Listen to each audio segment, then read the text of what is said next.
ആദരണീയരായ വിധികർത്താക്കളെ, പ്രിയപ്പെട്ട ശ്രോതാക്കളെ, വിദ്യ കൊണ്ട് പ്രബുദ്ധരാവുക, സംഘടിച്ച് ശക്തരാവുക. ശ്രീനാരായണ ഗുരുവിൻ്റെ ഈ വാക്കുകൾ കേരളത്തിൻ്റെ ഭൂതകാലത്തിലേക്കുള്ള ഒരു തിരിഞ്ഞുനോട്ടം കൂടിയാണ്. കേരളത്തിൻ്റെ നവോത്ഥാന ചരിത്രം നിലയ്ക്കാത്ത സമര പോരാട്ടങ്ങളുടെ ചരിത്രമാണ്. കുട്ടിയെ വിദ്യാലയത്തിൽ പ്രവേശിപ്പിക്കുന്നതിനും ആരാധനാ സ്വാതന്ത്ര്യം നേടുന്നതിനും പൊതുവഴിയിലൂടെ നടക്കുന്നതിനും വേണ്ടി നിരന്തരം പൊരുതിയവരാണ് പുതിയ കേരളം നിർമ്മിച്ചത്. മനുഷ്യാന്തസ്സിനു മേൽ മാടമ്പിത്തമണിയിച്ച ചങ്ങലക്കെട്ടുകളെ തകർത്തെറിഞ്ഞുകൊണ്ട്, ജാതിയുടെ കൽപ്പനകളെ ചുട്ടെരിച്ചുകൊണ്ട് ഒരു സ്നേഹത്തിൻ്റെ വലിയ തണലിലേക്ക് തങ്ങളുടെ വിശപ്പ് പുരകളിൽ നിന്നും പതിനായിരങ്ങളും ലക്ഷങ്ങളും ആനയിക്കപ്പെട്ടു. കേരളത്തിൻ്റെ ആധുനികമായ ഒരു ജനാധിപത്യ മനുഷ്യനെ സൃഷ്ടിച്ചെടുത്തതിൽ ശ്രീനാരായണ ഗുരുവിനാണ് ഏറ്റവും വലിയ പങ്കുള്ളത് എന്ന് നമുക്ക് ഉറപ്പിച്ച് പറഞ്ഞു വെക്കുവാൻ വേണ്ടി സാധിക്കും. ആധുനിക ജനാധിപത്യ ശരീരങ്ങളായി കേരളത്തിലെ മനുഷ്യരെ മാറ്റിയെടുത്തതിന് പിന്നിൽ ഗുരു നൽകിയ വിദ്യാഭ്യാസത്തിൻ്റെതായ മേഖലയിലുള്ള സംഭാവനകൾ ശ്ലാഘനീയമായ സ്ഥാനം തന്നെയാണ് വഹിച്ചു പോകുന്നത്. കേരളത്തിൻ്റെ ആത്മീയ മണ്ണിനെയും സാമൂഹിക മണ്ണിനെയും ഒരുപോലെ ഉഴുതുമറിച്ച് മാറ്റങ്ങളുടെ വിത്ത് വിതച്ച് കേരളത്തെ ഒരുക്കിയെടുത്തതിനാലാണ് കേരളീയ നവോത്ഥാനത്തിൻ്റെ പിതാവെന്ന് ശ്രീനാരായണ ഗുരു വിശേഷിപ്പിക്കപ്പെടുന്നത്. ഗുരു ജീവിച്ച കാലഘട്ടം വളരെയധികം വെല്ലുവിളികൾ നിറഞ്ഞ ഒന്ന് തന്നെയായിരുന്നു. ബ്രാഹ്മണരുടെ ഹോയ് വിളി കേട്ടാൽ കീഴ്ജാതിക്കാർ ഭയന്നോടിയിരുന്ന ഒരു കാലം. പൊതുവഴിയിലൂടെ നടക്കുന്നതിനോ വിദ്യാഭ്യാസം നേടുന്നതിനോ ആരാധനാ സ്വാതന്ത്ര്യത്തിനോ അവകാശമില്ലാതിരുന്ന, സവർണന് നോട്ടം കൊണ്ടുപോലും തീണ്ടലാകാതിരിക്കുവാൻ പൊന്തക്കാടുകളിലൂടെ മനുഷ്യർ ചുമലുകുനിച്ച് നടന്നിരുന്ന ഒരു കാലഘട്ടം. അന്നത്തെ വ്യവസ്ഥിതി അനുസരിച്ചുകൊണ്ട് വേദം കേട്ടിട്ടുണ്ടെങ്കിൽ അവർണന്റെ ചെവിയിൽ ഈയം ഉരുക്കി ഒഴിക്കണമെന്ന് പറഞ്ഞു വെച്ചിരുന്ന ഒരു കാലഘട്ടത്തിൽ കേവലം 18 വയസ്സ് മാത്രം പ്രായമുള്ള ഒരു യുവാവ് നാണുവാശാൻ 18-ാം വയസ്സിൽ തൻ്റെ സംസ്കൃത പഠനം പൂർത്തിയാക്കിയ ശേഷം നാട്ടിലെത്തിയപ്പോൾ ആദ്യം ചെയ്ത കർത്തവ്യം എന്നത് ആ നാട്ടിൽ ഒരു കുടിപ്പള്ളിക്കൂടം ആരംഭിക്കുക എന്നതായിരുന്നു. അവിടെ നിന്ന് ആരംഭിക്കുന്നു ശ്രീനാരായണ ഗുരുവിൻ്റെ വിദ്യാഭ്യാസ മേഖലയിലെ സംഭാവനകൾ. ഈ കേരളീയ നവോത്ഥാനത്തെക്കുറിച്ച് നാം പരിശോധിക്കുമ്പോൾ അവിടെ നവോത്ഥാന നായകർ എല്ലാവരും ആത്യന്തികമായി അഭിസംബോധന ചെയ്തിരുന്നത് സാധാരണക്കാരായ മനുഷ്യരിലുള്ള ഭയത്തെ ആയിരുന്നു എന്ന് നമുക്ക് കാണാം. ഭയം മനുഷ്യനെ എന്തിനാണ് പ്രേരിപ്പിക്കുന്നത്? ഫ്രോയിഡ് അതിന് മറുപടി പറയുന്നത് ഇങ്ങനെയാണ്: ഭയം നിരന്തരം അഭയസ്ഥാനങ്ങൾ തേടുവാൻ മനുഷ്യനെ പ്രേരിപ്പിച്ചുകൊണ്ടേയിരിക്കും. അവിടെ മനുഷ്യൻ്റെ ആത്മീയ ആവശ്യങ്ങൾ നിറവേറ്റുക എന്നതാണ് ആ ഭയത്തിനുള്ള ആദ്യ പ്രതിവിധി എന്ന് കണ്ടുകൊണ്ടാണ് ശ്രീനാരായണ ഗുരു ഏറ്റവും സാധാരണമായ ഒരു കല്ല് നെയ്യാറിൽ നിന്ന് മുങ്ങിയെടുത്ത് 1888 അരുവിപ്പുറം ശിവപ്രതിഷ്ഠ നടത്തുമ്പോൾ ആത്യന്തികമായി അദ്ദേഹം അവിടെ അഭിസംബോധന ചെയ്തത് അന്നോളമുള്ള സാധാരണ മനുഷ്യരുടെ ഭയങ്ങളെ തന്നെയായിരുന്നു. അതിനുശേഷം ആത്മീയമായ ഭയങ്ങളെ അഭിസംബോധന ചെയ്ത ശേഷം അതിൻ്റെ അടുത്ത പടി എന്നോണം മനുഷ്യന് സാധ്യമാക്കപ്പെടേണ്ടത് എന്താണ്? അത് അവൻ്റെ ഭൗതികമായ ആവശ്യങ്ങൾ സാക്ഷാത്കരിക്കപ്പെടുക എന്നതാണ്. അതിനുള്ള മാർഗം എന്നാണ്. അതിന് അദ്ദേഹം പറഞ്ഞു വെച്ചത് വിദ്യ മാത്രമാണ് ആയുധം എന്നതാണ്. ഒരു ഘട്ടത്തിൽ 45-ലധികം ക്ഷേത്രങ്ങൾ കേരളത്തിൽ അങ്ങോളം ഇങ്ങോളമായി പണി കഴിപ്പിച്ച ശേഷം അദ്ദേഹം പറയുന്ന പ്രഖ്യാപനം എന്താണ്? ഇനി നമുക്ക് ക്ഷേത്രങ്ങളല്ല ആവശ്യം, വിദ്യാലയങ്ങളും വ്യവസായങ്ങളുമാണെന്ന് പ്രഖ്യാപിച്ചുകൊണ്ട് കേരളീയ നവോത്ഥാനത്തെ അതിൻ്റെ അടുത്ത തലത്തിലേക്ക് ഗുരു കൈപിടിച്ചുയർത്തുന്നതായി നമുക്ക് കാണാം. ഇന്ന് ശ്രീനാരായണ ട്രസ്റ്റിൻ്റെ ആഭിമുഖ്യത്തിൽ ശിവഗിരിയിൽ ശ്രീനാരായണ കോളേജും അതുപോലെ തന്നെ ട്രെയിനിങ് കോളേജുകളും മറ്റുമൊക്കെ പ്രവർത്തിച്ചു വരുന്നുണ്ട്. ആത്യന്തികമായി വിദ്യാഭ്യാസത്തിൻ്റെ ജനകീയവൽക്കരണത്തിലൂടെ ഗുരു ഉദ്ദേശിച്ച നവോത്ഥാന കാഴ്ചപ്പാടെന്തായിരുന്നു? അത് അടിസ്ഥാനപരമായി ഭിന്നമായിരുന്നു. അത് കേരളത്തിലെ അധകൃത വർഗത്തെ, സാധാരണക്കാരെ, അവരുടെ ജീവിതങ്ങളെ ആകെ നവീകരിക്കുന്ന പുതിയൊരു രാഷ്ട്രീയ യുക്തിയുടെ അവതരണമായിരുന്നു. വിദ്യാഭ്യാസത്തിലൂടെ മാത്രമേ അധകൃത വർഗത്തിന് മുന്നോട്ട് ഉയർന്നു വരുവാൻ സാധിക്കൂവെന്നും ആദ്യം അവന് ധൈര്യം നൽകുവാൻ വേണ്ടി അവൻ്റെ ആത്മീയ ആവശ്യങ്ങളെ തൃപ്തിപ്പെടുത്തണമെന്നും ഗുരു തിരിച്ചറിഞ്ഞതിനാലാണ് ആദ്യം അദ്ദേഹം കല്ലിനെ പ്രതിഷ്ഠിക്കുകയും പിന്നെ കണ്ണാടിയെ പ്രതിഷ്ഠിക്കുകയും അതിനും ശേഷം നമുക്ക് വിദ്യാലയങ്ങളാണ് ആവശ്യമെന്ന് ഊന്നി പറഞ്ഞു വെക്കുകയും ചെയ്തിട്ടുള്ളത്. യഥാർത്ഥത്തിൽ അക്ഷരങ്ങൾ കൊണ്ട് നടത്തിയ പോരാട്ടം കൂടിയായിരുന്നു കേരളീയ നവോത്ഥാനമെന്ന് നമുക്ക് കാണുവാൻ വേണ്ടി സാധിക്കും. ഉന്നതവർഗം മാത്രം കൈയടക്കി വെച്ചിരുന്ന സാഹിത്യ മേഖലയിലേക്ക് കടന്നു ചെന്നുകൊണ്ട് അവിടെ ദൈവദശകം, ആത്മോപദേശ ശതകം തുടങ്ങിയ അനേകം കൃതികളിലൂടെ തൻ്റെ ആശയങ്ങൾ പ്രകടമാക്കുവാനും അത് കുട്ടികളെ പഠിപ്പിക്കുവാനും യുവാക്കളിലേക്ക് ആ ആശയങ്ങളെ എത്തിക്കുവാനും അതിനും ശേഷം അരുളും അൻപും അനുകമ്പയുമാണ് ജീവധാരകമെന്ന് മലയാളിയെ ഓർമ്മിപ്പിക്കുവാനും ഗുരുവിന് സാധിച്ചതിനാലാണ് ഇന്ന് നമ്മുടെ UP വിഭാഗം കുട്ടികളുടെ പാഠപുസ്തകങ്ങളിൽ അടക്കം മുതൽ പിന്നീട് അങ്ങോട്ടേക്ക് വലിയ കവിതകളായി വരെ ഗുരുവിനെ നമ്മൾ സാഹിത്യ മേഖലയിൽ മറ്റുമായി പഠിച്ചു പോരുന്നത് എന്ന് തിരിച്ചറിയേണ്ടതുണ്ട്. ഇന്ന് പാഠപുസ്തകങ്ങളടക്കം കാവ്യവൽക്കരിക്കപ്പെടുമ്പോൾ ഗാന്ധിവധവും അതുപോലെ തന്നെ ബാബറി മസ്ജിദ് തകർത്തതുമൊക്കെ നമ്മുടെ പാഠപുസ്തകങ്ങളിൽ നിന്ന് പൊടുന്നനെ അപ്രത്യക്ഷമാകുമ്പോൾ സത്യം പറയണമെന്ന ഗുരുവിൻ്റെ ഉദ്ബോധനത്തെ ശിരസ വഹിച്ചുകൊണ്ട് അതിനെ ഉയർത്തിപ്പിടിച്ചുകൊണ്ട് ഗുരു ഉയർത്തിയ നവോത്ഥാന മൂല്യങ്ങളെ ഉയർത്തിപ്പിടിച്ചുകൊണ്ടുള്ള മുന്നോട്ട് പോക്കാണ് നമുക്ക് മുന്നിലുള്ള വഴിയെന്ന് ഓർമ്മിപ്പിച്ചുകൊണ്ട് അതിനായി ഞാൻ നിങ്ങളെ ക്ഷണിക്കുകയാണ്. എൻ്റെ മുന്നിൽ നടക്കാനല്ല, എൻ്റെ പിന്നിൽ നടക്കുവാനുമല്ല, എന്നോടൊപ്പം നടക്കുവാൻ, എന്നോടൊപ്പം പ്രവർത്തിക്കുവാൻ. നന്ദി, നമസ്കാരം, ജയ് ഹിന്ദ്. ബഹുമാനപ്പെട്ട വിധികർത്താക്കളെ, പ്രിയ സുഹൃത്തുക്കളെ, പി ഗോവിന്ദപിള്ള അദ്ദേഹത്തിൻ്റെ ഒരു ലേഖനത്തിൽ എഴുതുകയാണ്, നവോത്ഥാനം എന്നത് ഏതെങ്കിലും ഒരു വ്യക്തിയിൽ തുടങ്ങി ആ വ്യക്തിയിൽ അവസാനിക്കുകയല്ല, അതൊരു തുടർച്ചയാണ്. ആധുനിക കേരളമെന്നത് ഏതെങ്കിലും ഒരു നവോത്ഥാന നായകൻ്റെ സൃഷ്ടിയല്ല.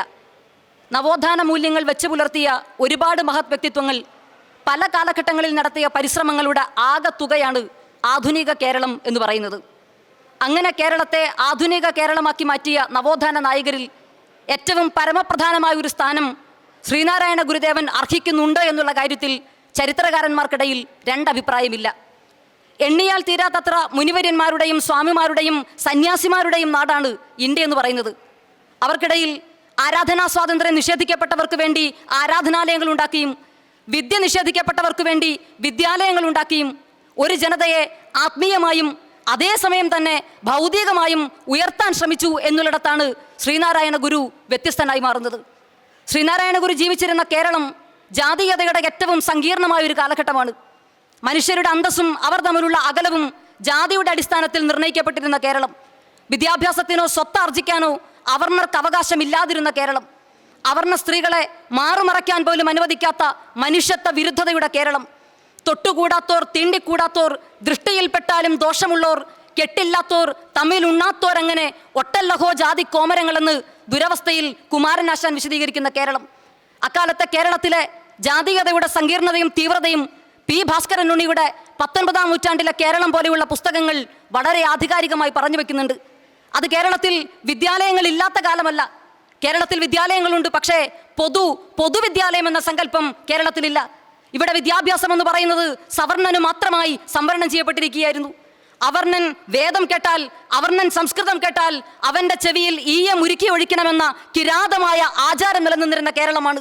അങ്ങനെ ഒരു കേരളത്തോടാണ് ഒരു ജാതി, ഒരു മതം, ഒരു ദൈവം മനുഷ്യന്, ഒരു യോനി, ഒരാകാരം, ഒരു ഭേദവും ഇല്ലതില്ലെന്ന് ശ്രീനാരായണ ഗുരു ഉറക്കെ വിളിച്ചു പറയുന്നത്. ശ്രീനാരായണ ഗുരു ജീവിച്ച കേരളം ഞാൻ സൂചിപ്പിച്ചതുപോലെ ജാതീയത കൊണ്ട് ഭ്രാന്ത് പിടിച്ച കേരളമാണ്. ജാതീയത കൊണ്ട് ഇന്ന് നമ്മൾ മതത്തിൻ്റെ പേരിലാണ് വർഗീയതയെ നിർവചിക്കുന്നത് എങ്കിൽ ജാതീയത കൊണ്ട് വർഗീയത മുത്തൊരു കേരളത്തിലാണ് ശ്രീനാരായണ ഗുരു ജീവിച്ചുകൊണ്ടിരുന്നത്. അവിടെ അവർണ ജനവിഭാഗങ്ങൾക്ക് ആത്മീയ സ്വാതന്ത്ര്യം നൽകിക്കൊണ്ട് അരുവിപ്പുറം പ്രതിഷ്ഠ ശ്രീനാരായണ ഗുരു നടത്തുകയാണ്.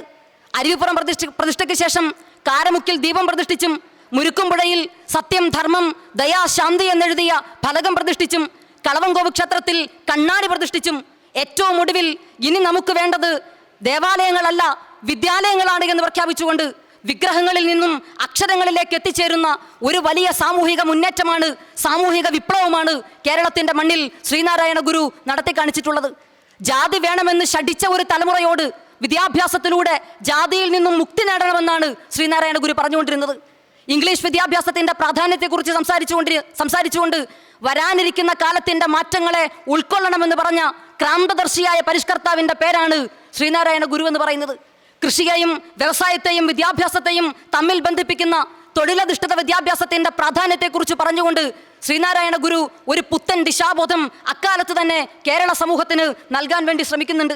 ഇപ്പം നമ്മൾ കാണുന്നുണ്ട് ശ്രീനാരായണ ഗുരുവിൻ്റെ പേരിൽ ഒരുപാട് കോളേജുകൾ, സ്കൂളുകൾ, പ്രതിമകൾ, റോഡുകൾ, അങ്ങനെ ഒരുപാട് നമ്മൾ കണ്ടുകൊണ്ടിരിക്കുക. അവിടെയാണ് ഗുരുവിൻ്റെ ദുഃഖം എന്ന പുസ്തകത്തിലെ സുകുമാർ അഴീക്കോടിൻ്റെ വാചകം പ്രസക്തമായി മാറുന്നത്. ഗുരുവിൻ്റെ ദുഃഖം എന്ന പുസ്തകത്തിൽ ശ്രീ സുകുമാർ അഴീക്കോട് ചോദിക്കുകയാണ്, ശ്രീനാരായണ ഗുരുവിനെ സ്മരിക്കാൻ കേരളത്തിൽ സ്കൂളുകളുണ്ട്, കോളേജുകളുണ്ട്, യൂണിവേഴ്സിറ്റി വരെയുണ്ട്. പക്ഷേ കേരളത്തിൻ്റെ ഹൃദയത്തിൽ ഇപ്പോഴും നാരായണ ഗുരു ബാക്കിയുണ്ടോ എന്ന പ്രസക്തമായ ചോദ്യം അഴീക്കോട് മാഷ് ഉന്നയിച്ചത് സന്ദർഭവശാൽ ഞാൻ നിങ്ങളെ ഓർമ്മിപ്പിക്കാൻ ആഗ്രഹിക്കുകയാണ്. ഗുരുവിൻ്റെ മരണത്തെ തുടർന്ന് സഹോദരൻ അയ്യപ്പൻ എഴുതിയ ഒരു അനുശോചനമുണ്ട്. അനുശോചനത്തിൽ സഹോദരൻ അയ്യപ്പൻ എഴുതുകയാണ്, നാരായണ ഗുരു മരിച്ചുപോയി എന്ന് പറഞ്ഞാൽ കാലം ചെയ്തു, സമാധിയായി എന്നൊക്കെ ബഹുമാനാർത്ഥം നമ്മൾ പറയുന്നുണ്ട് എങ്കിലും അതൊക്കെ വെറുതെയാണ്. അദ്ദേഹം മരിച്ചുപോയി എന്നുള്ളതാണ് യാഥാർത്ഥ്യം. ഒരു വ്യത്യാസവുമില്ല. ഏതൊരു സാധാരണക്കാരനെ പോലെയും അദ്ദേഹം മരിച്ചു പോയിരിക്കുന്നു. പക്ഷേ മരണപ്പെട്ടിട്ടും നാരായണ ഗുരു അവസാനിക്കുന്നില്ല. ഏതൊരു സാധാരണക്കാരനെ പോലെ ജനിച്ച് ജീവിച്ച് മരിച്ചു പോയിട്ടും സാധാരണക്കാരെ പോലെ അല്ലാത്ത വിധം ഇന്നും കേരളത്തിൻ്റെ പൊതുമണ്ഡലത്തിൽ തൻ്റെ ദർശനങ്ങളിലൂടെ ശ്രീനാരായണ ഗുരു എന്ന മനുഷ്യൻ ജീവിച്ചുകൊണ്ടിരിക്കുകയാണ്. നന്ദി, നമസ്കാരം. ദൈവമേ കൈതൊഴാം കാക്കുമാറാകണം എന്ന പഴയ അക്ഷരക്കളരിയിലെ പ്രാർത്ഥനാഗീതത്തോടു കൂടി തുടങ്ങുവാനാണ് ഞാൻ ആഗ്രഹിക്കുന്നത്. വിദ്യയെയും ദൈവത്തിനെയും ഒരുമിച്ച് കൂട്ടിക്കൊണ്ട് ഇത്തരമൊരു സുന്ദരമായ കാവ്യം രചിച്ചത് ശ്രീനാരായണ ഗുരുദേവനായിരുന്നു.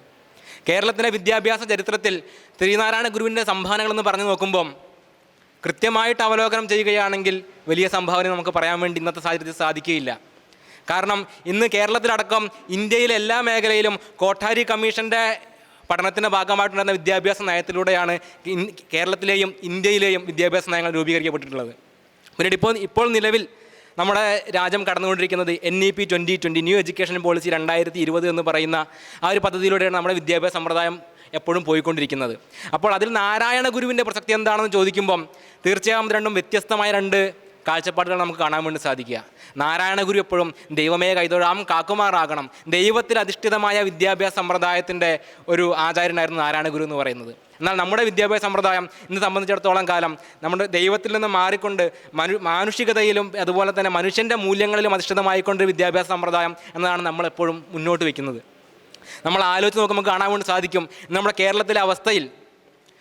പാലക്കാട് ഒരു വിദ്യാർത്ഥി തൻ്റെ പ്രധാനാധ്യാപകൻ്റെ മുറിയിൽ കയറിയിരുന്നിട്ട് പറയുകയാണ്, സാറ് പുറത്തേക്ക് ഇറങ്ങുക, എൻ്റെ ഫോണ് പിടിക്കൂലേ, ഞാൻ തീർത്ത് കളയും നിങ്ങൾ പുറത്തേക്ക് ഇറങ്ങുമ്പോൾ എന്ന് പറയുന്ന വിദ്യാർത്ഥികളുള്ളൊരു കാലഘട്ടത്തിലേക്ക് നമ്മൾ മാറിക്കൊണ്ടിരിക്കുമ്പം വിദ്യാഭ്യാസ സമ്പ്രദായം എത്രമാത്രം നാരായണ ഗുരു കണ്ടതിൽ നിന്ന് പരിഭാവനമായിട്ടുള്ള നാരായണ ഗുരു കണ്ട വിദ്യാഭ്യാസ സമ്പ്രദായത്തിൽ നിന്നും എത്രമാത്രം വ്യതിചലിച്ചു പോയിരിക്കുന്നു നമ്മുടെ വിദ്യാഭ്യാസം എന്ന കാര്യം നമ്മൾ നോക്കേണ്ടതായിട്ടുണ്ട്. നാരായണ ഗുരു കല്ല് പ്രതിഷ്ഠിച്ചിട്ടുണ്ട്, കണ്ണാടി പ്രതിഷ്ഠിച്ചിട്ടുണ്ട്, വിളക്ക് പ്രതിഷ്ഠിച്ചിട്ടുണ്ട്. പക്ഷേ വിഗ്രഹരൂപതി പ്രതിഷ്ഠയുള്ള പ്രതിഷ്ഠയുണ്ട്, അത് ശാരദാദേവിയായിരുന്നു. അറിവിൻ്റെ ദേവതയായ ശാരദയ്ക്ക് അയിത്തമില്ല എന്ന് പറഞ്ഞിട്ടുള്ളത് പുന്നശ്ശേരി നമ്പിയായിരുന്നു. എന്നാൽ അയിത്തത്തോടു കൂടി തന്നെ അയിത്തമുള്ള ഒരു വ്യക്തിയായിരിക്കൊണ്ട് തന്നെ ശാരദയെ ഞാൻ പ്രതിഷ്ഠിക്കുമെന്ന് പറഞ്ഞുകൊണ്ട് വിദ്യാഭ്യാസ ദേവതയെ പ്രതിഷ്ഠിച്ച വ്യക്തിയായിരുന്നു നാരായണ ഗുരു എന്ന് പറയുന്നത്. അത്രമാത്രം വിപ്ലവം വിദ്യയുടെ കാര്യത്തിലും ആത്മീയമായിട്ടുള്ള ഒരു സമീപനം എന്നും ഭാരതത്തിനുണ്ട്. അതിൻ്റെ ഒരു ഉപഭോക്താവ് കൂടിയാണ് നാരായണ ഗുരു എന്ന് പറയുന്നത്. യാ വിദ്യ സാ വിമുച്യത എന്നതാണ് നാരായണ ഗുരു ഇന്ത്യയുടെ സങ്കല്പം എന്ന് പറയുന്നത്. ഏതൊന്നാണോ നിങ്ങൾക്ക് മോചനം നൽകുന്നത് അതാണ് നിങ്ങളുടെ വിദ്യ എന്ന് പറയുന്നത്.